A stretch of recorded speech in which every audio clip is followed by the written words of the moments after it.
말씀은 갈라디아서 3장 1절로 3절입니다. 갈라디아서 3장 1절로 3절. 우리 짧으니까 한 목소리로 하나의 말씀 받겠습니다. 시작. 어리석은 갈라디아 사람들이여, 예수 그리스도께서 십자가에 못 박히신 모습이 여러분의 눈앞에 선한데 누가 여러분을 홀렸습니까? 나는 여러분에게서 이 한 가지만을 알고 싶습니다. 여러분은 율법을 행하는 행위로 성령을 받았습니까? 그렇지 않으면 믿음의 소식을 들어서 성령을 받았습니까? 여러분은 그렇게로 어리석습니까? 성령으로 시작하였다가 이제 와서는 육체로 끝마치려고 합니까? 아멘. 오늘은 성령 시리즈 11번째 시간이고요. 오늘은 성령과 선을 행하는 것, 성령과 선을 행함이라는 제목으로 하나님의 말씀 나눌 때에 하나님의 은혜가 우리 가운데 함께할 뿐만 아니라 하나님의 기준이 선명하게 우리 모두 가운데 분명하고 선명하고 또 생생하게 비춰질 수 있기를 주님의 이름으로 축복합니다. 여러분, 우리가 몸담고 살아가는 이 세상에는 하루에도 셀 수 없을 만큼의 많은 사건, 사고들이 있습니다. 미국에서 얼마 전에 아파트가 무너지기도 했고, 또 어떤 것은 기후변화, 요즘 기후변화라고 안 합니다. 기후위기라고 하는데, 기후위기 때문에 폭염 때문에 어려움 당하는 것도 되게 많습니다. 유럽의 어떤 나라들은 지금 홍수가 나갔고요, 굉장히 어렵다고 하더라고요. 어떤 곳은 약탈이 일어나기도 하고, 또 어떤 곳은 전쟁이 있고, 또 어떤 곳은 갈등과 대립이 끊이지 않습니다. 이것 말고도 세상에서는 우리가 미처 듣지도 못하고 알지 못하는 사건 사고들이 정말 많고요. 특별히 이 개인적인 삶을 들여다보면요, 더 많은 사건 사고들이 있습니다. 그러니까 세상엔 정말 별의별 일이 다 있습니다. 그런데 이렇게 수많은 사건들이 있는 이 세상 속에서 이 세상의 그 어떤 사건보다 존귀한 사건이 있습니다. 뭐냐면 십자가 사건입니다. 여러분, 이 세상의 그 어떤 사건보다도 십자가 사건보다 존귀하고 신비한 것은 없습니다. 그래서 사도 바울은 이 신비하고 존귀한 십자가 사건에 대해서 이렇게 말합니다. 고린도전서 1장 23절. 우리는 십자가에 달리신 그리스도를 전합니다. 그러니까 무엇만 전했냐면 십자가에 달리신 그리스도, 십자가만을 전했습니다. 고린도전서 2장 2절은 이렇게 말합니다. 나는 여러분 가운데서 예수 그리스도 곧 십자가에 달리신 그분 밖에는 아무것도 알지 않기로 작정하였습니다. 그러니까 나는 십자가에 달리신 그분 밖에는 아무것도 아는 것이 의미가 없다. 그분만 알기로 작정했다. 이렇게 얘기합니다. 또 갈라디아서 6장 14절을 보면 이렇게 말합니다. 그런데 내게는 우리 주 예수 그리스도의 십자가 밖에는 자랑할 것이 아무것도 없다. 여러분, 지금 사도 바울은 십자가에 달리신 예수님만 전하고 있고요. 지금 사도 바울은 십자가에 달리신 예수 그리스도 그분 밖에는 아무것도 알지 않기로 작정했습니다. 그러니까 예수님만 알면 된다는 겁니다. 다른 건 다 의미 없다는 거죠. 예수님만 알기로 작정했습니다. 또 지금 사도 바울은 우리 주 예수 그리스도만 자랑하길 원한다라고 말해요. 그러니까 지금 사도 바울은 그 인생과 그 사역의 중심에는 오직 십자가만 존재했던 겁니다. 그의 인생의 중심에 십자가가 있었고, 그의 인생의 중심에, 그의 삶의 중심에, 그의 사역의 중심에 십자가만 있었습니다. 십자가. 여러분, 성경이 말하는 참된 신앙은 사도 바울이 지금 말하고 있는 것처럼 우리 삶의 중심에, 우리 인생의 중심에 십자가만 있는 것입니다. 그게 참된 신앙입니다. 다 있는 것처럼 보여도요, 십자가가 없으면 가짜 신앙이 되는 겁니다. 다 부족해도요, 십자가만 있으면 참된 신앙이 될 수 있는 겁니다.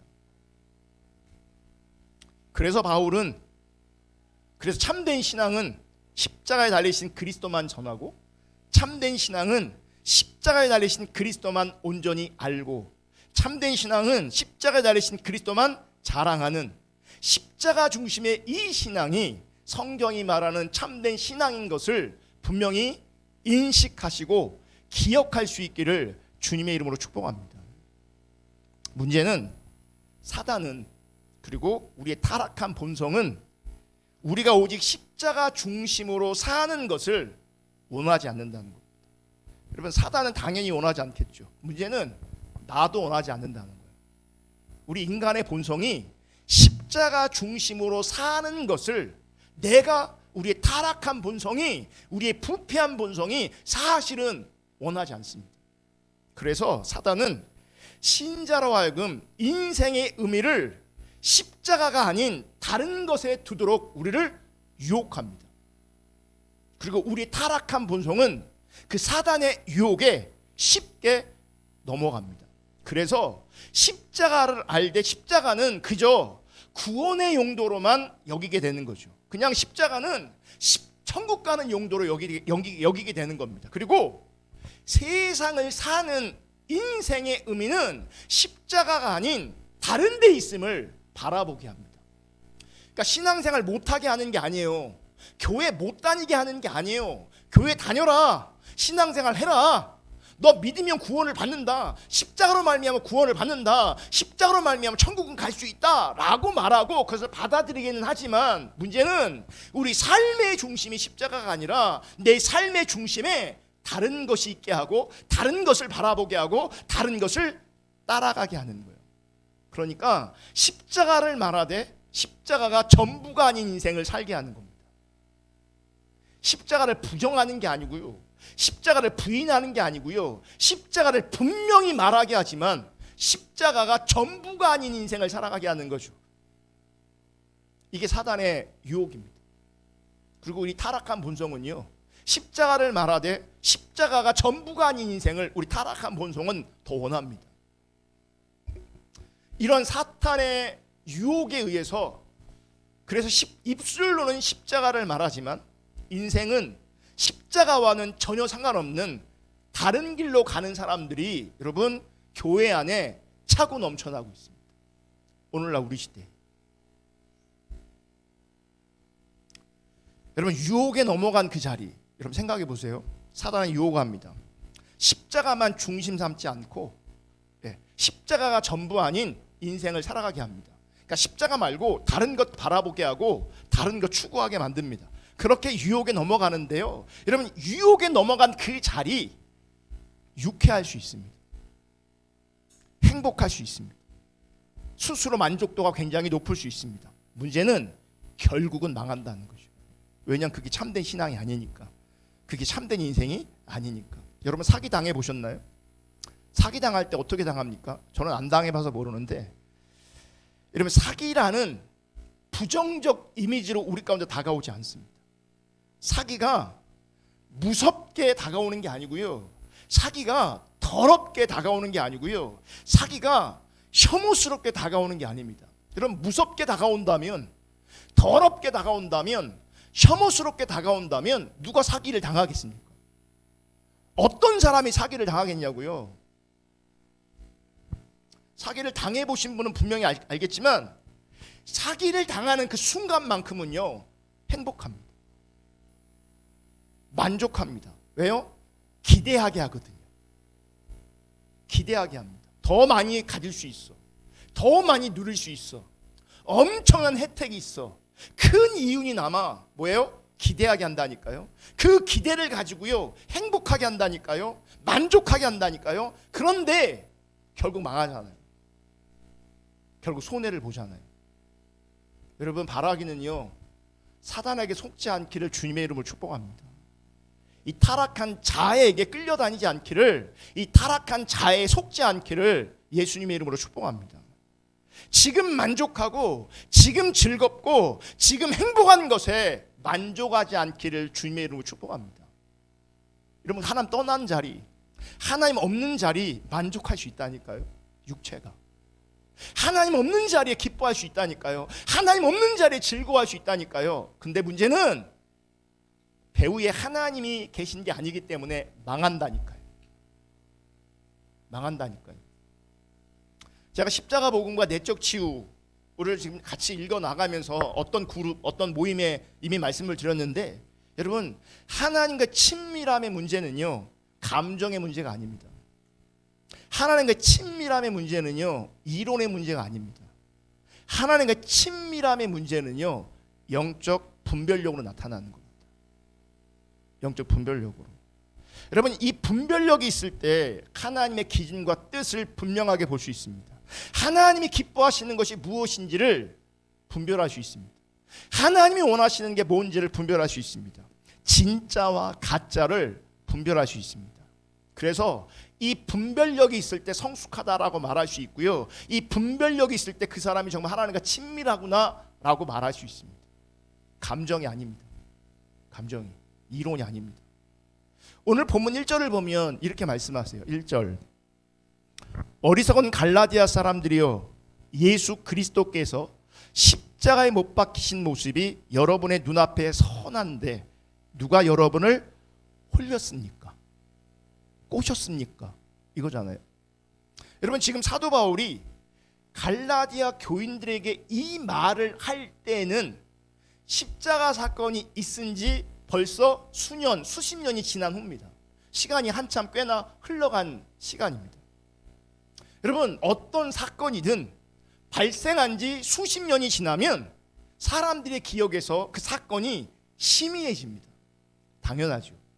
근데 지금 바울이 뭐라고 말하고 있냐면, 십자가 사건이 수십 년이 흘렀음에도 불구하고 지금 내 눈앞에서는 그 십자가가 선명하고 생생하다, 눈에 밝히 보인다라고 바울은 말하고 있는 겁니다.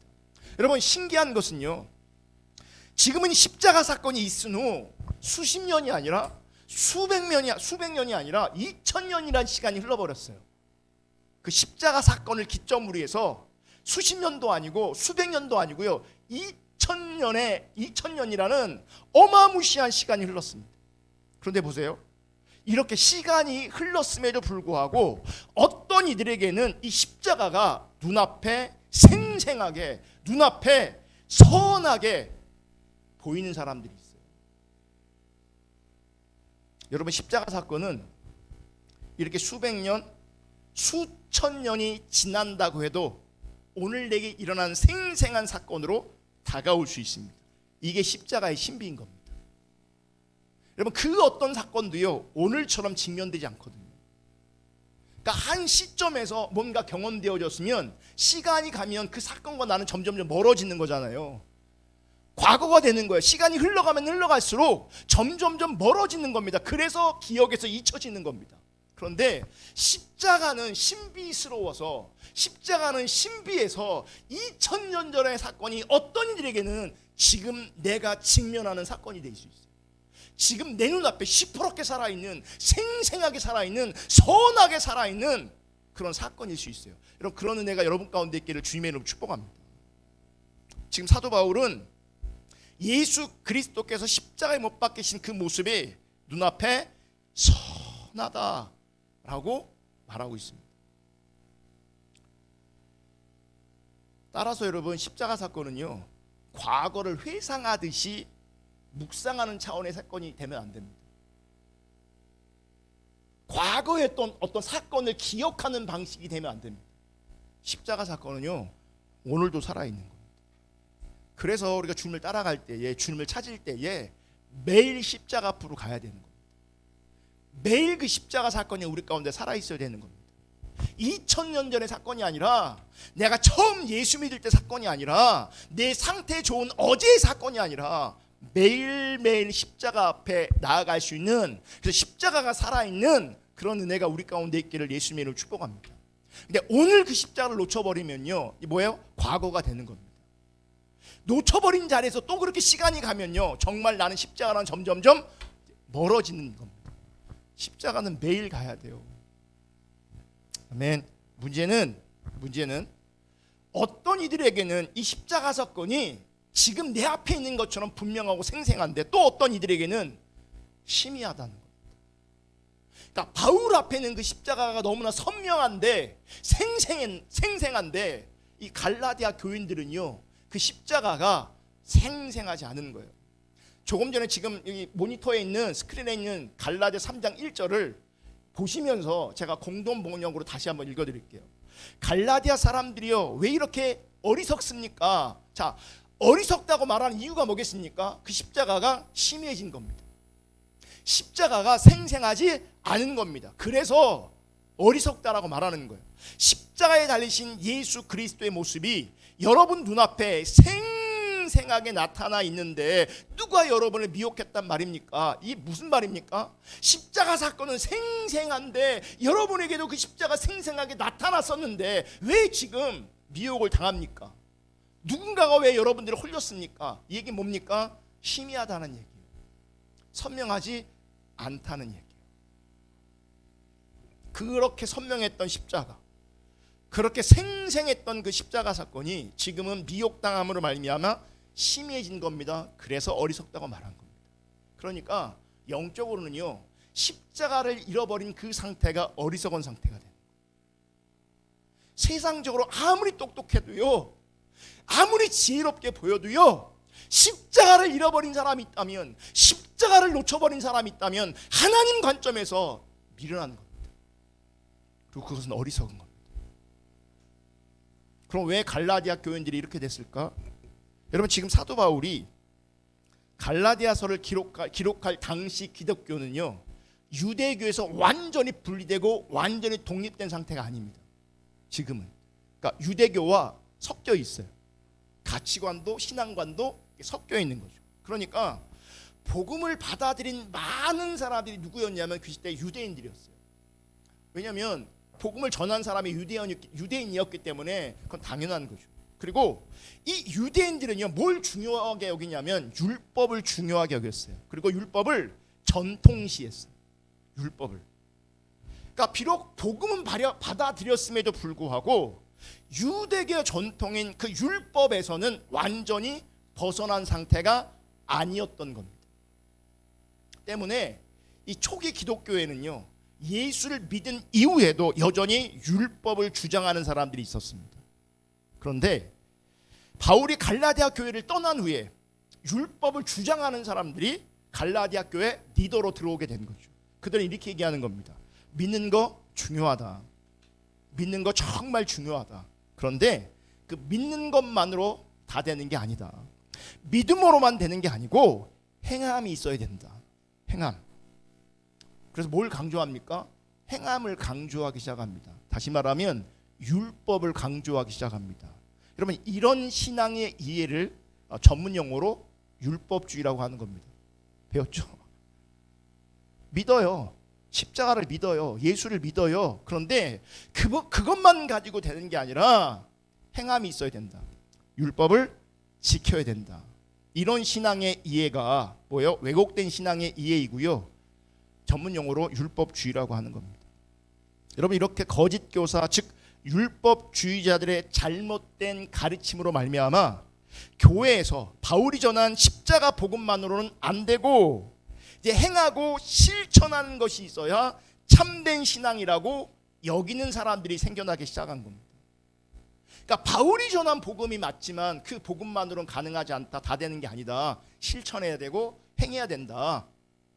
이런 사람들이 많아지기 시작하는 거죠. 그런데 보세요, 여러분, 생각해 보세요. 이렇게 율법주의를 받아들이는 사람들의 입장에서 생각해 보세요. 그분들이 그 율법주의를, 그러니까 그분들은 율법주의다라고 받아들인 거 아니에요. 그냥 가르침을 받은 거죠. 신앙적 가르침을 그냥 받은 거예요. 사실은 오늘 한국교회가 이렇게 무너지고 영적으로 짙은, 영적으로 어두워진 이유 중에 하나가 뭐냐면 목사가 가르치면 그냥 복음으로, 말씀으로 다 받아들이는 거예요. 대부분의 많은 사람들이. 네. 오늘 말씀을 준비하면서 이제 그런 마음이 들더라고요. 여러분, 그러니까 젊었을 때는요, 맛있는 게 중요해요. 맛있는 게. 그죠? 여러분, 맛있는 게 기준이면요, 분별이 필요 없습니다. 그냥 뭐요? 맛있으면 됩니다.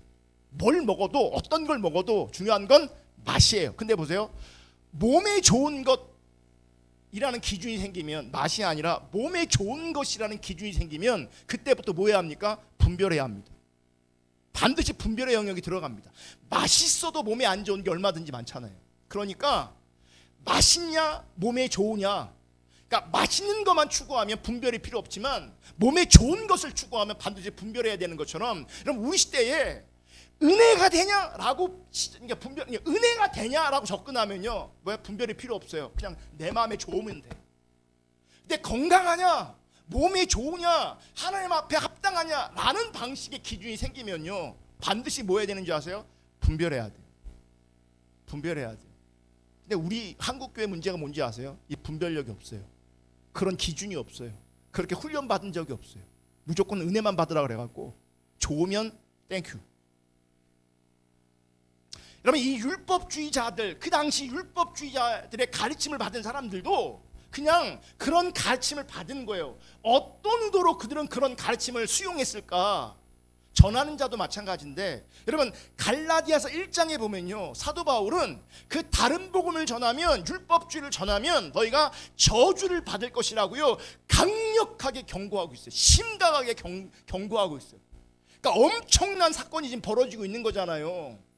그런데 보세요, 그 다른 복음을 전했고 그 다른 복음을 받아들였던 사람들의 의도는 뭔지 아세요? 잘 믿어보려고 하는 거예요. 잘 믿어보려고 하는 거였어요. 여러분, 사단의 역사는요 이렇게 광명한 천사처럼 다가옵니다. 다른 복음을 전하는 사람들이, 거짓 신앙을 전하는 사람들이, 율법주의, 기복신앙, 신비주의를 전하는 사람들이, 자, 우리가 교회를 무너뜨리자, 우리가 교회로 하여금 하나님을 떠나게 하자, 이런 의도를 가지고 말씀 전하지 않아요. 여러분, 이 시대에 그 어떤 교회도 그렇게 전하지 않아요. 그렇게 가르치지 않아요. 나름은 다 선한 의도가 있고요, 나름은 다 이게 주님을 잘 믿는 거야, 이게 주님을 잘 섬기는 거야 라고 가르칩니다. 그래서 무서운 겁니다. 그래서 그러니까 율법주의를 전하는 사람도, 율법주의를 받아들인 사람도 잘 믿어보려고 하는 거예요. 잘 믿어보려고 하는 그 열심은 좋았지만 뭐예요? 분별력이 없었기 때문에 망한 길을 가는 거예요. 다른 복음을 전하면 저주를 받는다 그랬는데, 율법주의, 거짓신앙, 다른 복음을 받아들이면 여러분 하나님과 상관없어지는 거고.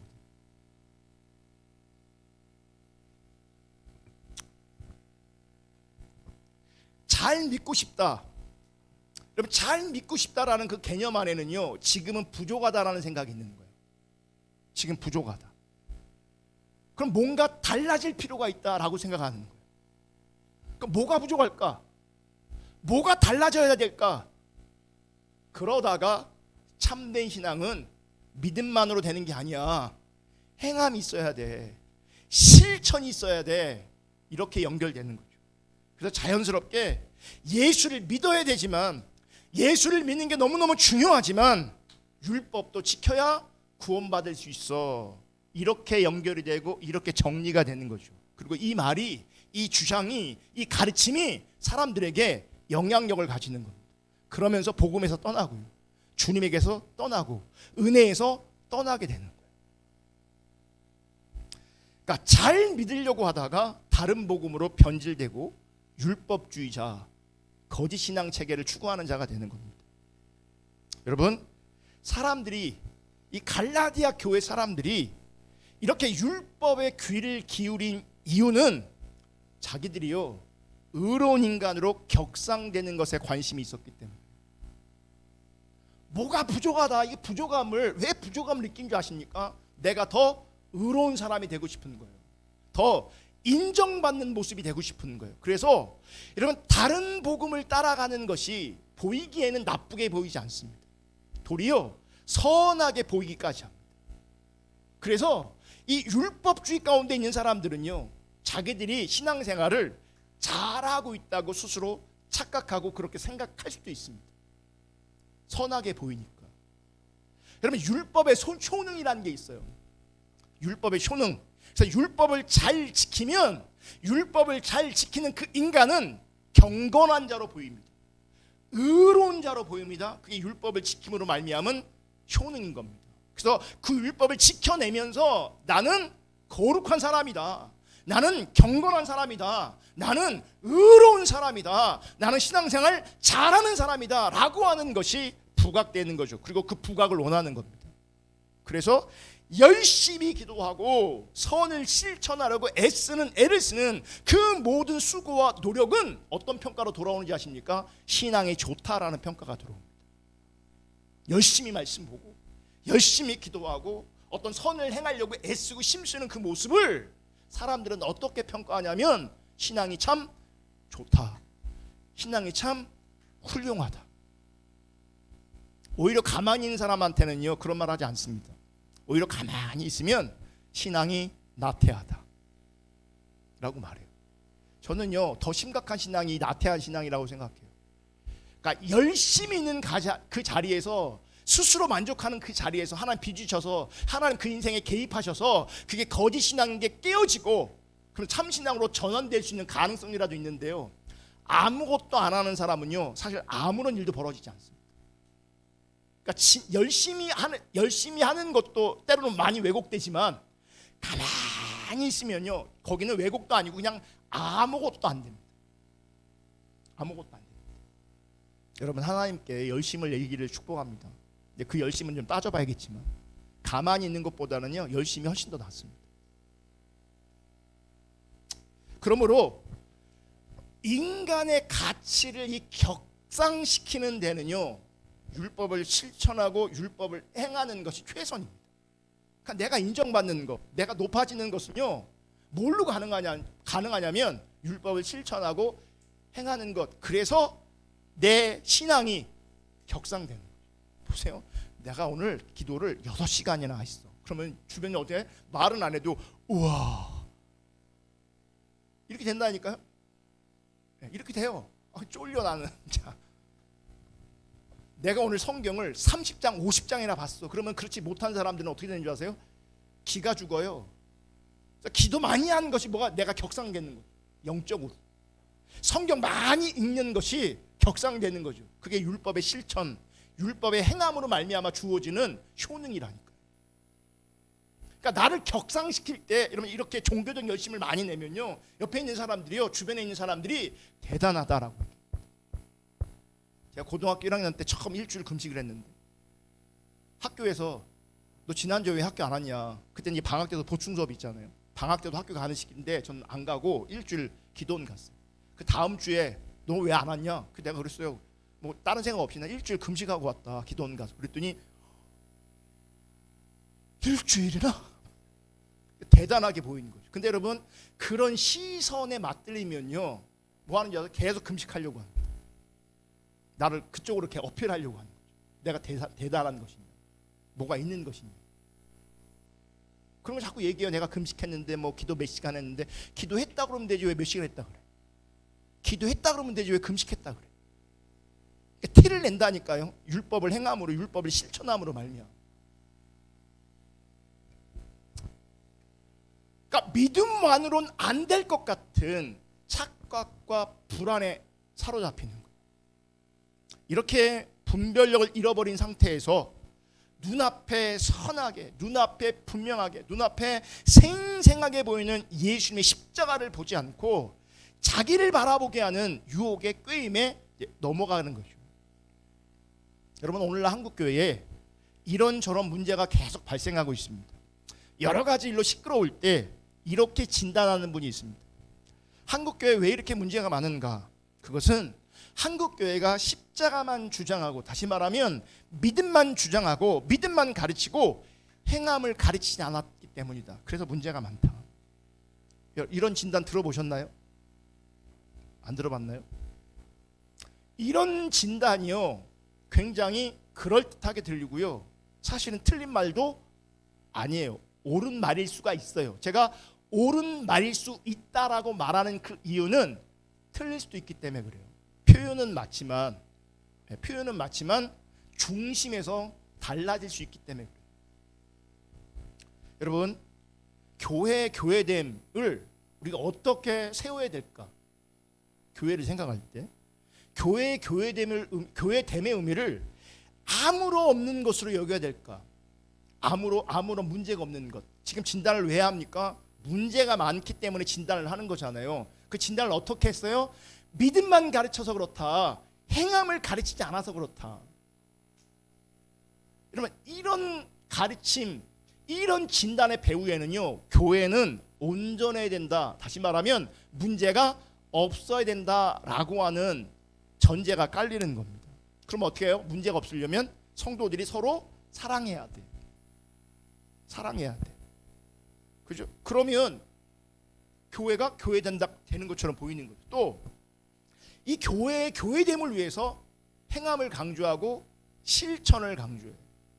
그러면 이 행함과 실천이 중요한 믿음의 모습으로요 부각되는 거죠. 행함이 격상되는 거예요. 실천이 격상되어지는 거예요. 그래서 율법적 행함과 실천에 성실하면 이제 교회의 문제는 사라지게 된다는 거죠.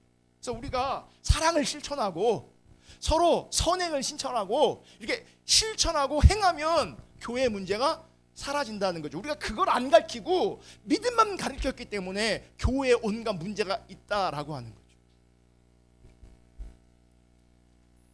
근데 여러분, 교회는, 그리고 교회됨은 이렇게 사람들의 입맛에 맞는 교회되는 것을 말하는 게 아닙니다. 자기들끼리 사랑하고 선을 행해서 좋은 교회되는 것, 스스로 좋은 교회라고 여기는 것, 여러분 그게 성경이 말하는 진짜 교회됨의 의미가 아니에요. 여러분 진정한 교회됨은 무엇이냐면 교회 문제가 있을 수밖에 없습니다. 왜냐하면 타락한 인간들이 모이기 때문에. 그러면 교회 문제를 통해서, 인간의 문제를 통해서 인간의 죄와 악함을 확인하는 기회로 삼으셔야 되는 거죠. 그러면서 구원은 오직 십자가에 흘리신 예수님의 피밖에 없음을 깨닫는 것이 믿음이고요. 그 믿음이 교회를 교회되게 하는 겁니다. 아멘. 그런데 우리는 문제없고 소위 말하는 사랑이 충만한 교회 되는 것에 관심을 가집니다. 선을 행하고 정의를 행하는 교회 되는 것에 관심이 있습니다. 여러분 이런 교회를 위해서 신자는 서로 뭐합니까? 사랑하기를 심습니다. 정의와 공의를 행하려고 심습니다. 근데 가만히 생각해 보세요. 이게 가능한가? 이게 가능합니까? 가능하지 않아요. 여러분 우리 공동체가 뭐 많지도 않은데 많지도 않은 이 사람이 서로 다 사랑하냐? 이게 가능합니까? 이게 가능해요? 안 가능해요. 안 가능해요. 교회가 온전히 정의를 행하고 공의를 행할 수 있는가? 이게 가능하다고 보십니까? 가능하지 않습니다. 가만히 보면 그렇게 사랑을 얘기하고 공의와 정의를 얘기하는 사람들 가만히 보면 선택적 사랑을 합니다. 선택적 정의를 행합니다. 그러면서 사랑을 한다고 얘기하고 그러면서 정의를 행한다고 얘기하는 겁니다. 온전하지 않은데. 여러분 신자가 서로 사랑하는 것은 너무나 당연하지만 정의를 행하는 것도 너무나 맞지만 서로 사랑하고 정의를 행하는 것이 그저 사람의 마음에 맞는 좋은 교회를 만들기 위해서 사랑을 실천하는 것이라면 그것은 자기를 위한 실천이에요. 그게 바로 율법적 실천이 되는 겁니다. 선한 것이지만 율법적 실천이 되는 거예요. 율법적 행함이 되는 겁니다. 여러분 잘 들으셔야 돼요. 율법주의자들이 믿음을 부인하지 않습니다. 그들도 믿음으로 구원받는다고 분명히 얘기합니다. 하지만 그들이 생각하는 참된 믿음은 율법을 실천한 것으로 드러나는 것이 그들이 생각이고 그들이 생각하는 믿음이에요. 신앙생활이에요. 그래서 믿음이 있다면 선한 행위도 당연히 있어야 된다는 거죠. 믿음이 있으면 선한 행위가 반드시 있어야 됩니다. 제가 이렇게 얘기하면 저는요 행함, 실천 나쁘다라고 말하는 게 아닙니다. 신자는 도덕적으로 윤리적으로 의롭게 살 필요가 반드시 있습니다. 그러니까 이 도덕적으로 윤리적 공의로운 삶이 필요 없다고 말하는 게 아니에요. 그런데 문제는 윤리와 도덕적인 행함과 실천, 정의와 공의를 믿음의 증거물로 여기게 된다는 것이 문제라는 겁니다. 여러분 행함을 믿음의 증거로 삼으면요 우리는요 행함이 기준이 됩니다. 그 행함을 가지고 믿음을 평가하게 됩니다. 이건 복음이 아닙니다. 이건 복음이 아닙니다. 믿어야 돼.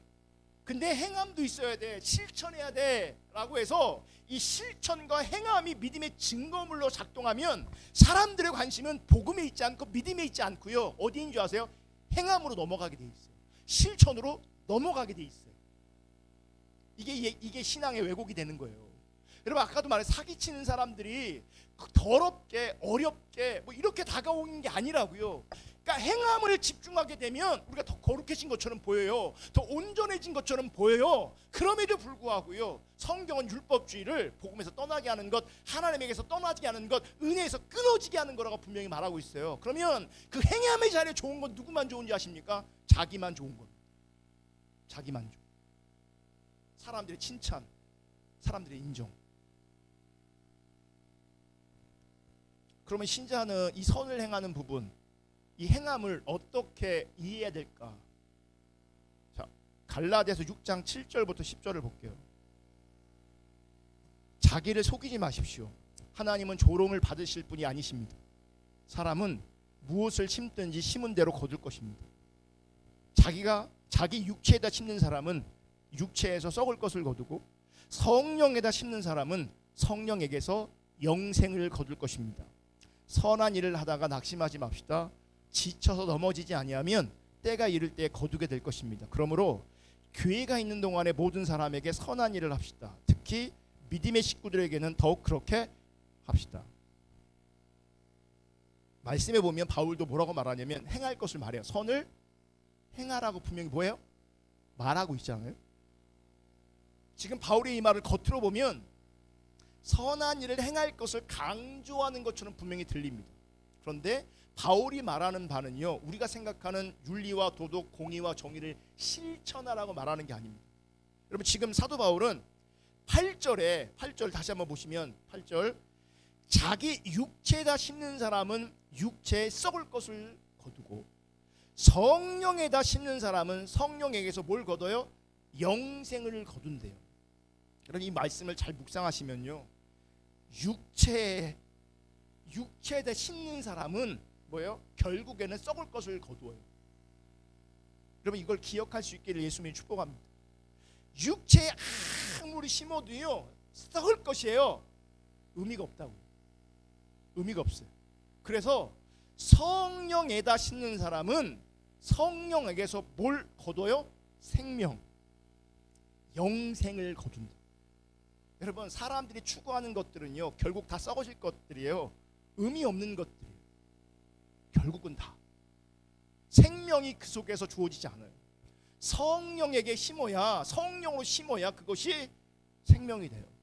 그것이 영생이 돼요. 8절에 그래서 성령에다 심는 사람은 성령에게서 영생을 거둔다, 이런 말 하면서 바로 이어서 9절에 이렇게 말해요. 선을 행하는 문제를 얘기해. 바로 이어서 9절, 선한 일을 하다가 낙심하지 맙시다.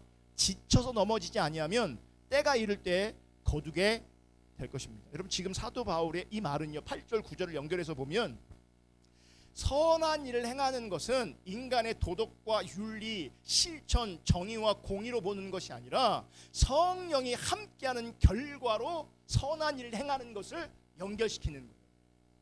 그러니까 내가 선한 일을 행하는 게 아니라, 내가 정의를 행하는 개념이 아니라 성령에게 심으면 영생이 주어지잖아요. 그렇게 성령이 함께하는 자에게 뭐가 나오는 거예요? 선한 일이 나오는 거예요. 다시 말해서 선한 일을 실천하고 착한 사람이 되어서 신자답게 살아라. 여러분 착하게 살아야 신자다운 거다. 선한 일을 해야 신자다운 거다. 이게 아니라 성령을 받은 신자는, 성령님과 바른 관계 가운데 있는 신자는 자연스럽게 선한 일과 착함이 있게 된다는 거예요. 이건 완전히 다른 개념이에요. 신앙을 내가 주체가 돼서 행하는 것으로 이해하면 율법주의가 되고요, 다른 복음이 되는 거예요. 신앙은, 참된 신앙은 성령과 함께함으로 말미암아, 성령에게 심음으로 말미암아, 그분과 함께함으로 말미암아 선한 일이 따라오는 거예요. 착한 삶이 따라오는 거예요. 그러니까 나의 행함에 포커스가 있는 게 아니고요, 주님과 관계가 중요해지는 거예요. 아멘. 반드시 여러분 인식하시고 기억하셔야 되는데, 신자에게 선을 행함은 성령이 함께 하심으로 말미암아 나타나는 거예요. 그럼 나는 어디다 집중해야 되는 겁니까? 성령님과 함께 하는 것, 성령님께 심는 것. 그러면 성령님이 나에게 감동하시고 나를 통치하시고 다스리심으로 말미암아 내가 있는 자리에서 섬기게 하시고 선을 행하게 하시는 거죠. 그래서 여러분, 육체로 행하는 것과 성령으로 행하는 것은요, 근본적으로 다릅니다. 모양은 비슷합니다. 모양은 비슷해요. 그런데 근본적으로 다릅니다. 그럼 육체로 행하는 것과 그럼 성령으로 행하는 것이 무엇이 다른가? 근본적으로, 그럼 육체로 행하는 것은요, 자기를 위한 행함입니다. 자기를 위해 행하는 겁니다. 그러니까 자기 중립적인 자리에서 착한 사람이 되기 위해서 착한 일을 열심히 하는 거고요, 믿음 좋은 사람 되기 위해서 열심히 기도하는 종교적 행위를 행하는 겁니다. 자기를 위해서 하는 겁니다. 자기를 위해서. 그럼 복을 받기 위해서 행하는 모든 것들도요, 자기를 위해 하는 겁니다. 그게 육체로 행하는 겁니다. 그러니까 자기를 위해 행하면요, 그게 다 육체로 행하는 거예요. 성령에다 심는 게 아니고 육체에 심는 거예요, 썩어질 것을. 그래서 모양적으로 세상적이든지 모양적으로 영적이든지 혹은 신앙적인 것이든지 이게 중요한 게 아니고요, 자기를 위해 행한 것이라면 영적으로 보이는 것도 육체를 위한 거고요, 신앙적으로 보이는 것도 육체를 위한 것입니다. 그리고 육체로 행하는 것이고요, 결국 썩을 것을 거두게 돼 있어요. 그러니까 하나님 앞에서는요, 육체로 행하는 그 어떤 것은, 그게 영적인 것이든 신앙적인 것이든 어떤 것이든 썩어질 것이에요. 하나님 앞에서 의미가 없는 거예요. 의미가 없는 거예요. 여러분, 이러한 행함에 붙들려 있는 것이 사실은 예수 그리스도의 그 십자가에 못 박히신 그 예수 그리스도를 못 보게 하고요, 보지 않게 되는 거예요. 행함에 집중할 때, 자기 중립적인 자리에 있을 때, 육체에 심는 그 자리에서는요, 십자가가 선명해지지 않습니다. 십자가가 심해집니다. 못 보게 되는 거죠. 그러니까 바울이 속이 터지는 거죠. 이렇게 십자가가 생생하게 살아있는데, 이렇게 선하게 보이는데 어찌하여 너희가 그 십자가 앞에서 넘어지느냐? 누가 너희를 꾀인 거냐? 이 어리석은 사람들아, 라고 말하는 거죠. 여러분, 반드시 인식하시고 기억하시기를 축복하는데, 십자가 앞에서 인간의 의와 가치는 존재할 수 없습니다. 십자가 앞에서 인간의 의와 가치는 아무런 의미도 없습니다. 썩어질 것에 불과합니다. 썩어질 것에. 그런데 스스로 가치 있는 인간으로 격상되기 위해서, 인정받기 위해서 내가 무언가를 행하고 있다면, 복받기 위해서 내가 무언가를 행하고 있다면, 그 행함이 어떤 선의 모습을 입고 있다고 해도, 그러니까 세상의 사람들에게 선하게 보일지라도 육체로 행하는 자기를 위한 악에 해당될 뿐이고요, 죄에 해당될 뿐입니다. 선하게 보여도, 아름답게 보여도, 더 나아가 영적으로 보여도. 반면에 성령으로 행하는 것은요, 행함의 목적이나 의미를 자기 자신에게 두지 않습니다. 왜 하냐? 나 때문에 하지 않아요. 왜 순종하냐? 나의 유익을 위해 순종하지 않아요. 여러분, 우리는요, 나에게 유익이 된다고 하면요, 정말 열심을 냅니다. 여기 쫓아다니고 저기 쫓아다니고요, 별걸 다 합니다. 나에게 유익이 되면. 그러니까 신앙도 결국은 자기 유익의 관점에 접근하는 거예요. 근데 성령으로 행하는 것은요, 행함의 목적이나 의미 절대 나에게 있지 않아요. 그러니까 내가 선을 행하도요, 자신이 선한 일을 행했다는 생각조차 안 해요. 왜냐하면 관계성 안에서 그 열매가 나온 것이기 때문에, 성령께서 그렇게 하게 하신 거기 때문에 내가 선을 행했다라는 인식이 없어요. 그게 올라오면 그걸 부인해요. 내가 한 게 아니야, 은혜가 한 거야, 하나님의 은혜야, 이렇게 여겨. 그게 성령을 행하는 거예요. 그게 내가 성경 봤어요? 육체가 행하는 거예요. 내가 기도를 많이 했어요? 그 육체가 행하는 거예요. 내가 은사 체험이 많아요? 그 육체가 행하는 거예요. 내가 병자를 많이 고쳤어? 육체가 행하는 거예요. 성령이 행하는 자는요, 하나님이 하시는 거예요. 성령님이 하시는 거예요. 내가 한 게 아니에요. 아멘. 이렇게 십자가의 은혜와 사랑을 정확하게 알고 나면요, 내가 어느 자리에 있는 줄 아십니까? 죄인의 자리에 있습니다. 제가 십자가가 선명하게 살아있다라는 그 자리는요, 어떤 자리인지 아십니까? 내가 죄인인 것을 분명하고 선명하게 인식하는 자리입니다. 매일 십자가 앞에 나아간다는 거 뭔지 아십니까? 내가 죄인인 것을 인정하는 자리입니다.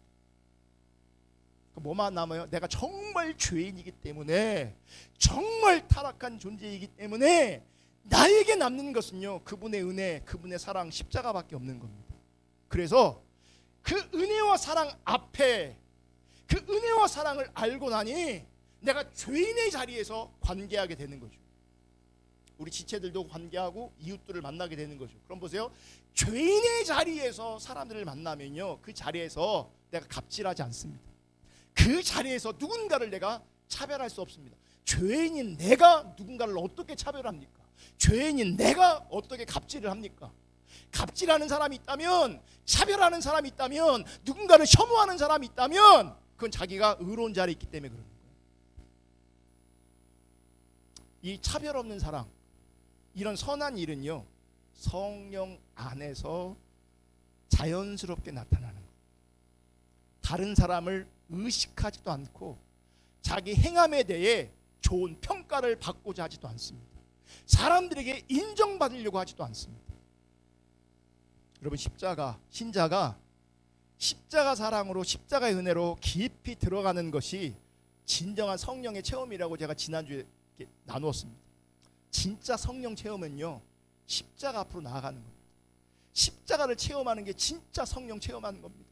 아멘. 그래서 온갖 성령의 은사 뭐 별걸 다 경험했는데 안 변하는 사람 정말 많거든요. 쓰러졌는데 안 변해요. 입신해갖고 천국 갔다 왔다는데 안 변해요. 고침받았다는데 안 변해요. 진짜 성령의 역사는 그게 아니기 때문에 그래요. 진짜 성령의 역사는 십자가 앞에 서는 겁니다. 십자가를 보는 겁니다. 십자가 앞에 더 깊이 들어가는 겁니다. 그게 진짜 성령의 체험입니다. 아멘. 이 성령의 체험 안에서, 십자가를 아는 그 자리에서 우리는 진짜 자유를 누립니다. 왜요? 자기 의에서 벗어나거든요. 여러분, 자기 의가 있으면요, 다른 사람 눈치 엄청나게 봅니다. 내가 인정받아야 되는데, 칭찬받아야 되는데, 흠잡히면 안 되는데, 십자가의 은혜와 사랑을 알면, 진짜 성령님과 교제하면 자기 의에 대한 자유함이 있습니다. 행함으로 말미암은 자유가 있습니다. 왜냐하면 내가 하는 게 아니라 성령이 하게 하시는 거예요. 할렐루야. 이 자유가 있는 신자가 성령의 사람이기 때문에 낙심하지 않게 되어지는 겁니다. 그리고 낙심하지 말라고 하는 그 성령의 말씀이 위로가 되는 겁니다. 지금은 주님 따라가는 것이 고단하고 주님과 함께하는 것이 세상 사람들한테 보면 이상하게 보일 수도 있습니다. 그러니까 육체에 신는 사람들 얼마나 잘 나갑니까? 그들은 속고 있음에도 불구하고, 사기당하고 있음에도 불구하고, 결국 썩어질 것임에도 불구하고, 결국 망함에도 불구하고요, 그들은 우리 보기에 당당합니다. 많은 것들을 자랑합니다. 그럼 우리가 위축될 수 있잖아요. 낙심할 수 있잖아요. 그래서 성경은 성경 뭐라고 말하냐면, 낙심하지 말라고 말해요. 주님 따라가다가 낙심하지 말라고, 선한 일을 행하다 낙심하지 말라고. 때가 이르면 하나님께서 거두게 하실 거고요, 때가 이르면요, 영생으로, 생명으로, 하나님 나라로 우리를 세우실 겁니다. 그게 복이고 그게 은혜인 겁니다. 이런 참된 신앙으로 우리 모두가 아름답게 세워질 수 있기를 주님의 이름으로 축복합니다. 아멘. 우리 찬양하고 기도하겠습니다.